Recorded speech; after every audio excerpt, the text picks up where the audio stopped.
Hi friends, welcome back to our channel. ఈరోజు మనం ప్రధానమంత్రి ఆవాస్ యోజన పథకంలో భాగంగా నిర్మిస్తున్న కొత్త ఇల్లు గురించి అయితే మనం డిస్కస్ చేద్దాం.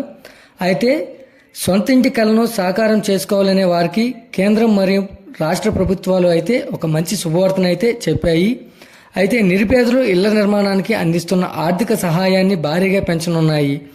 అయితే ప్రధానమంత్రి ఆవాస్ యోజన 2.0 కింద 2024 మరియు 2025 ఏడాదిలో నిర్మించనున్న ఇళ్లకు సంబంధించిన విధి విధానాలను కేంద్ర ప్రభుత్వం జారీ చేసింది.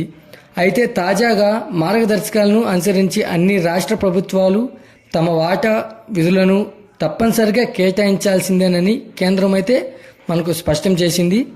ఈ మేరకు పథకానికి సంబంధించి డ్రాఫ్ట్ గైడ్లైన్స్ను ఎన్నికల ముందే రాష్ట్రాలకు కేంద్రం పంపింది.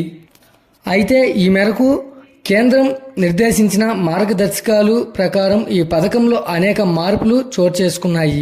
ముఖ్యంగా ఈ పథకంలో భాగంగా అందించే సాయం అయితే భారీగా అయితే పెరగనుంది. ఈ పథకం కింద కొత్తగా ఎంపిక చేసే లబ్ధిదారులకు ఒక్కో ఇంటి నిర్మాణానికి 4 లక్షల రూపాయలు అయితే అందనుంది.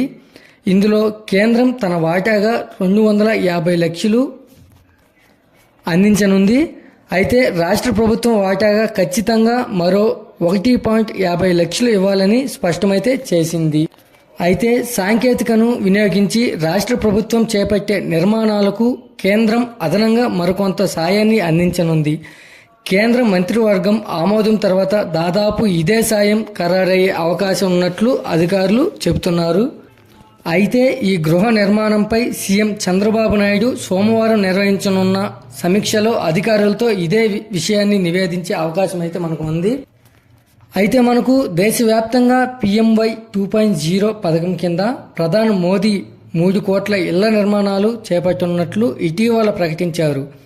ఇందులో పట్టణ ప్రాంతాల్లోని పేదలకు 1 కోటి ఇళ్లు నిర్మిస్తారు. అయితే రాష్ట్రంలో పట్టణాభివృద్ధి సంస్థల్లోని పేదలకు ఈ పథకం వర్తించనుంది. అయితే ఇక్కడ పేదలకు ఒక్కో ఇంటి నిర్మాణానికి 4 లక్షలతో పాటు ఉపాధి హామీ పథకం కింద మరో 30,000 అందించనుంది. అయితే గత వైసీపీ ప్రభుత్వం 30 లక్షల మందికి ఇళ్ల పట్టాలు అందించినట్టు ప్రచారం చేసుకుంది. కానీ 20 లక్షల మందికే ఇచ్చారు. ఇందులో 18.64 లక్షల ఇళ్ల నిర్మాణాలు చేపట్టారు. అందులో 6.50 లక్షల ఇల్లు మాత్రమే పూర్తయ్యాయి. 4 లక్షల ఇల్లు పునాది దశ కూడా దాటలేదు. అయితే మిగతావన్నీ వివిధ దశల్లోనే ఉన్నాయి. అయితే గతంలో పట్టణ అభివృద్ధి సంస్థల్లో ఒక్కో ఇంటికి నిర్మాణానికి 1.50 లక్షలు అందించింది. దీంతో పాటు కేంద్ర పట్టణాభివృద్ధి సంస్థల్లో ఉపాధి హామీ పథకం కింద మరో 30,000 ఇచ్చింది. కానీ గత వైసీపీ ప్రభుత్వం పట్టణాల్లో ఒక్కొక్క ఇంటికి 30,000 చొప్పున అందించి చేతులైతే దులుపుకుంది. గ్రామీణ ప్రాంతాల్లో అయితే డబ్బులు ఇవ్వాల్సి వస్తుందని దాదాపు 2 లక్షలు ఇల్లే మంజూరు చేయలేదు. అయితే దీన్ని గుర్తించిన కేంద్ర ప్రభుత్వం అప్పట్లోనే వైసీపీ ప్రభుత్వ తీరునైతే తప్పుబట్టింది. పట్టణాల్లో ఇళ్ల నిర్మాణానికి వైసీపీ ప్రభుత్వం ఇచ్చే డబ్బులు సరిపోవని అయితే తేల్చైతే చెప్పేసింది. ఈ వీడియో కనుక నచ్చినట్లయితే లైక్ చేసి సబ్స్క్రైబ్ చేయండి. మరొక కొత్త అప్డేట్తో మీ ముందుకు తీసుకొస్తాను. Thanks for watching.